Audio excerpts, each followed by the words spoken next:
Alright mga kababayan, magandang araw sa inyong lahat. Welcome po sa Mountain Channel natin. Ako nga pala si Ibali Tabay. Ang pag-uusapan natin ngayon mga kababayan, itong mga celebrities na natalo ngayong eleksyon mga kababayan. Papag-usapan natin ito dahil importante po ito mga kababayan. Bakit? Mga sikat ito mga sikat ito ng mga celebrity na natalo sa kanilang kandidatura ngayon. Mukhang ako sa palagay ko lang palagay ko natuto na po ang mga kababayan natin na porket sikat ay ibubuto na nila. Alam mo kung saan sila natuto at nagising? Dito kay Senador Robin Padilla, mga kababayan. Palagay ko lang, natuto na sila dito. Ito mga kababayan natin. Natuto na sila dito sa hindi porket artista ka, sikat ka, ay ibuboto ka na.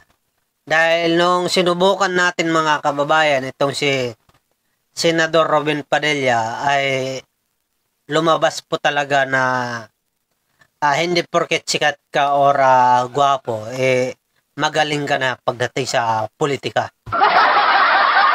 Alright mga kababayan. Kasi mga kababayan, napakaraming mga artista ang tumakbo sa politika ngayong 2025 mga kababayan. Pero mukhang lahat sila ulats. Lahat sila mga babayan, ulats mga babayan. Unahin na natin ang Cavite. Na si Senador Alyansa to Senador Bong Revilla mga kababayan. Ulats po dito sa pagka-senador. Diba? Hanggang ano lang siya.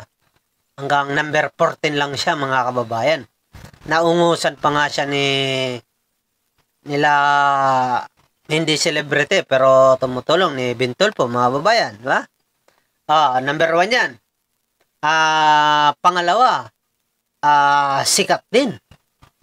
Si celebrity, mga kababayan, artista. Kilala sa buong mundo pero hindi po pinalad, hindi rin binuto mga kababayan. Wala pong iba kundi si Senador Alyansa din. Manny Pacquiao, di ba? Yan mga kababayan, ulats din. Talo rin siya mga kababayan. Pangalawa mga kababayan ay sumunod. Sikat din mga kababayan Willie Revillame. Ulats din, mga kababayan. Hindi rin natalo. Laglag din po sa pagka-senador. Pang-apat, mga kababayan, si anak ni Vilma Santos na si Mansano. Ulats din. Hindi rin po mga kababayan na nanalo. Tapos, nandiyan pa sila Aramina, mga kababayan. Ulats din. Sila nandiyan din si Anjuliana. Ulats din, mga kababayan. Si Angelica de la Cruz. Tumatakbo ng Pasig yan. Ulats din. Mga kababayan. Sila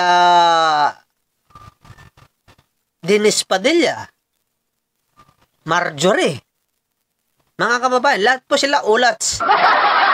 Si Marjorie at saka Dennis Padilla kasi, siguro dahil hindi sila binoto at hindi nagustuhan, kasi kung silang pamilya nga nag-aaway-away. Di ba? Silang pamilya nag-aaway-away. Paano pa yung buong bayan? Di ba? Kung silang pamilya nga hindi nagkakasundo-sundo, Si Dennis Padilla tsaka ito si Marjorie. Kung sila nga hindi nagkakasundo na ilang kokonti lang naman silang pamilya, paano nyo pa pagkakasunduin at pangangalagaan ang inyong mga nasasakupan? Kung ang sarili nyo ng pamilya, hindi nyo kaya pagkasunduin. Hindi nyo kaya alagaan. Diba? Ayan mga babayan. Nandiyan pa si Philip Salvador. Sikat din naman yan mga babayan. Philip Salvador. Ulats din naman. Diba? Kilala sa bansa na artista. Sa kanya mga pelikula, pero mga kababayan, hindi po yan umubra. Nandiyan din sila yung asawa na yung umiwan, yung asawa ngayon ni diba? Yung asawa ngayon ni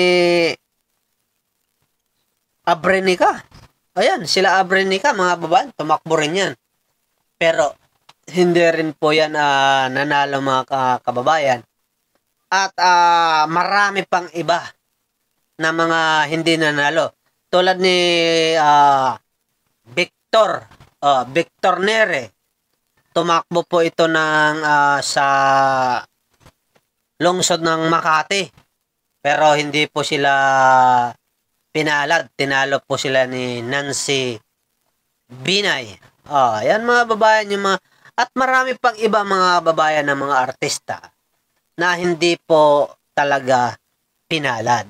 Ibig sabihin, ito po ay paalala sa inyong lahat ng mga artista na hindi porket sikat kayo, maraming nanonood sa inyo, ay pagdating sa politika, magagampanan nyo na ang inyong pagiging kung sakasakali manalo kayo tungkulin bilang politiko. Kasi iba kasi ang politika, iba yung artista. Yung artista, yung script, minimemorize mo lang. Tapos lalagyan mo lang ng konting acting, di ba? Bibig o kaya luha-luha. Yan lang ang trabaho nyo. At saka putol-putol pa yan. Hindi yung tuloy-tuloy na shooting, di ba? Bawa, isang salita mo, cut agad. Next na naman, cut na naman. Ibig sabihin, madali ang pagganap ng artista. Kapag ikaw ay gwapo, di ba, mayaman, ay artista ka na talaga. Sikat. Diba? Iba po ang totoong buhay, katulad ng politika na yan, dahil diyan, wala po diyan na sabihin mo na ikaw ay acting lang. Ito po, mga kababayan. Wag po natin yan na gagawin dahil kapag politika ka na, lahat nakatutok na sa'yo. Ultimong pagsinga mo dyan na nakabidyo na. Katulad na nga, wag na tayong lumayo. Katulad na lang ni Ruben Padilla. Lahat ng kanyang galaw ngayon ay nakabidyo. Kaya napupuna po siya mga kababayan na walang alam. Diba?